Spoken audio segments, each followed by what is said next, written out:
Happiness, हम अपने जीवन में सदा खुश कैसे रहें। आपने ये गीत तो सुना होगा, सदा खुश रहे ये दुआ है हमारी। आपने ये गीत तो सुना होगा, लेकिन आज हम समझते हैं आखिर ऐसे कौन से मंत्र अपनाएं कि हम हर हाल में खुश रहें, प्रसन्न रहें, आनंदित रहें। अरे मेरे जीवन का तो एक ही मंत्र है, लोग रहेंगे बस्ती में और मैं रहूँगा मस्ती में। लोग रहेंगे बस्ती में और मैं रहूँगा मस्ती में। मैं चाहता हूँ कि आज से आपका भी ये मंत्र बन जाना चाहिए। कौन सा मंत्र? कि लोग रहेंगे बस्ती में पर मैं रहूँगा मस्ती में। कि सदा खुश रहें आप, ये दुआ है हमारी। सदा महकते रहें आप, ये गुजारिश हमारी। और महके ये सारा जमाना आपसे, यही प्रार्थना है प्रभु से हमारी, यही प्रार्थना है गुरु से हमारी। मेरे प्यारे भाइयों बहनों, आपने बचपन में जब कभी अपने माताजी को, पिताजी को, दादाजी को, नाना जी को पांव छुए, स्पर्श किया, प्रणाम किया, तो उन्होंने आशीर्वाद में क्या कहा?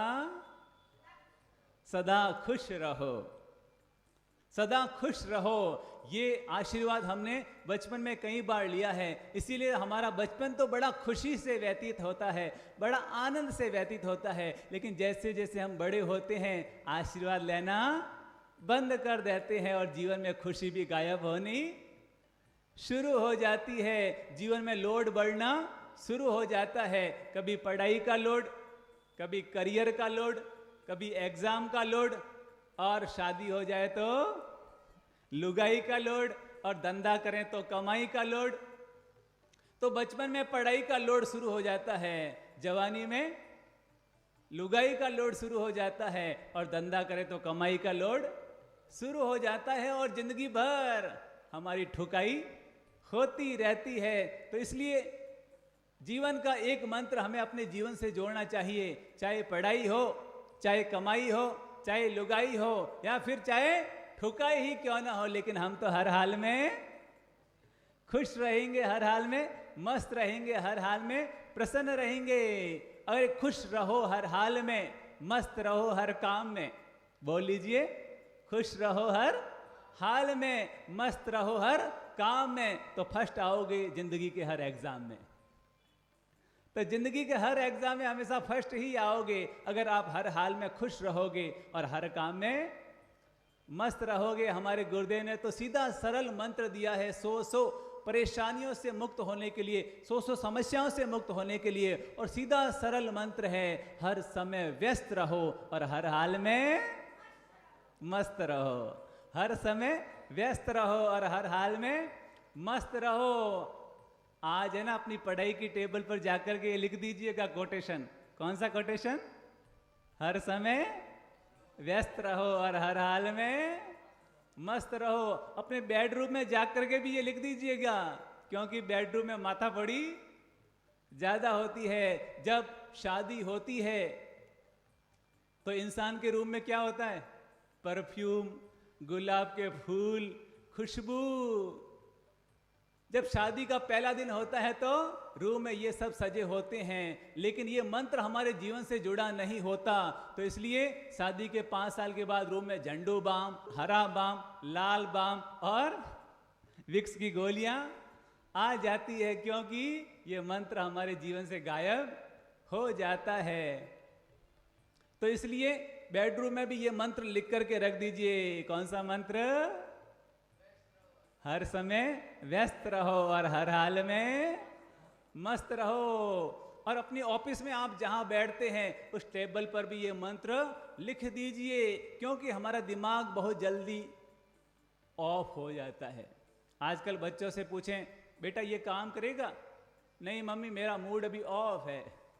तो आज की एक बड़ी प्रॉब्लम है, हमारा मूड हर समय ऑफ रहता है। तो मूड को ऑन रखने का क्या मंत्र है? हर समय व्यस्त रहो और हर हाल में मस्त रहो। अगर आप दुकान पर बैठते हैं, धंधा भी करते हैं, तो वहाँ पर कई तरह के ग्राहक आते हैं। कुछ तो सीधे होते हैं और कुछ उटपटंग होते हैं, जो लेते कम है और माथा ज़्यादा खाते हैं। और उसका माथा खाने के चक्कर में हमारा माथा आउट ऑफ कंट्रोल हो जाता है। तो वहाँ पर भी अपनी दुकान में भी ये मंत्र लिख करके रख दीजिए। जैसे ही मंत्र पर ध्यान जाएगा कि हमारा दिमाग तुरंत पॉजिटिव हो जाएगा, हमारे कंट्रोल में आ जाएगा कि अरे बंदे हर समय व्यस्त रहे और हर हाल में मस्त रहें। हमें कहा जाता है कि हमें सपने बड़े देखने चाहिए, सपने ऊंचे देखने चाहिए, लेकिन अपने जीवन में इस बात का सदा ध्यान रखना, हम सपने वे देखें जिससे हमारी खुशी बढ़े। हम सपने वे देखें जिससे हमारी खुशी बढ़े। आज जितनी खुशी है उसमें और इजाफा हो। हम वो सपने ना देखें कि जो खुशी है वो भी हमारे हाथ से चली जाए, उस सपने का भी कोई मतलब नहीं है।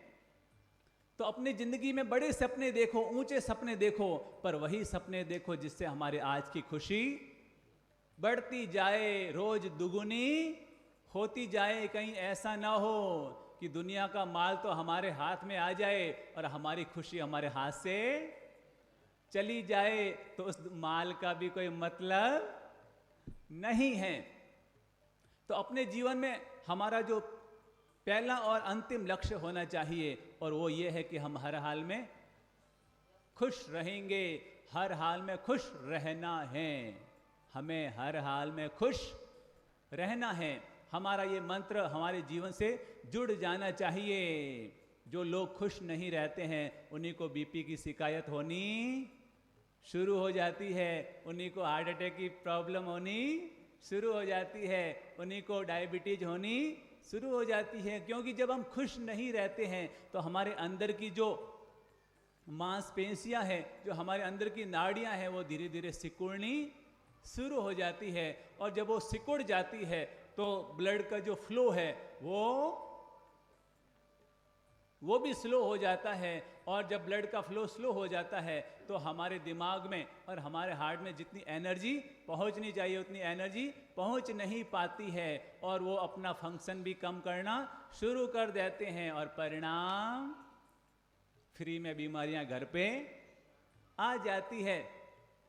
तो इसलिए जीवन में जितना जरूरी धन को कमाना है, उतना ही जरूरी जीवन में हर हाल में खुश रहना है। क्योंकि हम धन क्यों कमाते हैं? खुशी पाने के लिए। हम शादी क्यों करते हैं? खुशी पाने के लिए। हम बच्चे पैदा क्यों करते हैं? खुशी पाने के लिए। हम पढ़ाई क्यों करते हैं? करियर क्यों बनाते हैं? खुशी पाने के लिए। हमारा हर काम, उसके पीछे हमारा एक ही लक्ष्य होता है, खुशी खुशी खुशी। लेकिन पता नहीं सारे काम हो जाते हैं, लेकिन खुशी तो हमें प्राप्त ही नहीं हो पाती है। क्योंकि हमारे मन में सोच रहती है कि मुझे ये मिलेगा तो मैं खुश होऊंगा, मुझे ये मिलेगा तो मैं खुश होऊंगा। क्योंकि हमारी खुशी हम भविष्य में छोड़ देते हैं, और जब वो चीज़ हमें मिल जाती है तो फिर उसकी खुशी तो नहीं मिल पाती और नई यात्रा शुरू हो जाती है। अब ये मिलेगा तो मैं खुश होऊं। पहले हम क्या सोचते हैं? पढ़ाई में अच्छे मार्क्स आएंगे तो मैं खुश होऊंगा, और मार्क्स अच्छे आ जाते हैं तो फिर करियर का लोड, जॉब का लोड, और सब जब जॉब लग जाती है तो फिर हमारे मन में क्या आता है? अब जब शादी होगी तब मैं खुश होऊंगा, और जब शादी हो जाती है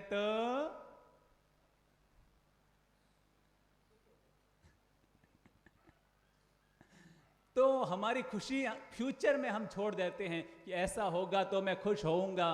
अरे खुशी कल में नहीं है, खुशी आज में है, अभी में है। अभी अगर फैसला है कि खुश रहना है, मस्त रहना है, तो आप तुरंत खुश हो जाओगे। अरे कुछ लोग महलों में भी दुखी है और कुछ लोग झोपड़े में भी सुखी है। सुखी वही है जिनका फैसला है कि मैं तो हर हाल में खुश रहूंगा, मुझे हर हाल में खुश रहना है। इसलिए अपने जीवन में पहला संकल्प आर्ट ऑफ हैप्पीनेस सीखते हुए कि मुझे हर हाल में खुश रहना है, आज से मुझे हर हाल में खुश रहना है। हम योग क्यों कर रहे हैं? शरीर की खुशी के लिए, क्योंकि इससे शरीर में खुशी बढ़ती है, खुशी का लेवल बढ़ता है। हम प्राणायाम क्यों करते हैं? क्योंकि इससे हमारे प्राणों में खुशी का लेवल बढ़ता है। हम ध्यान क्यों करते हैं? क्योंकि इससे हमारे दिमाग में खुशी का लेवल बढ़ता है। ये योग और ध्यान कुछ नहीं है, बस अपने आप को खुश करने की कला का ही दूसरा नाम है। अपने आप को खुश करने की कला का ही दूसरा नाम है। इसीलिए तो हमने ये प्रोग्राम आयोजित किया, ताकि इस प्रोग्राम के माध्यम से लोग योग से जुड़ सकें, ध्यान से जुड़ सकें, अपने आप से जुड़ सकें। और जो अपने आप से जुड़ता है, अपने आप में मस्त रहना सीख जाता है, उसके जीवन में खुशियां ही खुशियां फैलनी शुरू हो जाती है, खुशियां ही खुशियां बढ़नी शुरू हो जाती है। तो आज का हमारा सीधा सरल मंत्र है। कोई हमसे पूछेगा कैसे हो, तो हमारा एक ही जवाब, हम तो हर हाल में मस्त हैं। हम तो हर हाल में मस्त हैं। किसी ने मुझसे पूछा कैसे हो, मैंने कहा जिंदगी में बहुत गम है, जिंदगी में बहुत गम है, गम में दर्द है। बोल लीजिए, गम में दर्द है, दर्द में मजा है, दर्द में मजा है, और मजे में हम हैं, और मजे में हम हैं। अरे जिंदगी कभी उफ तो कभी आ होती है, जिंदगी कभी आह तो कभी वाह होती है। मुश्किल में भी मुस्कान को मत भूलो, क्योंकि मुस्कान से हर मुश्किल आसान होती है।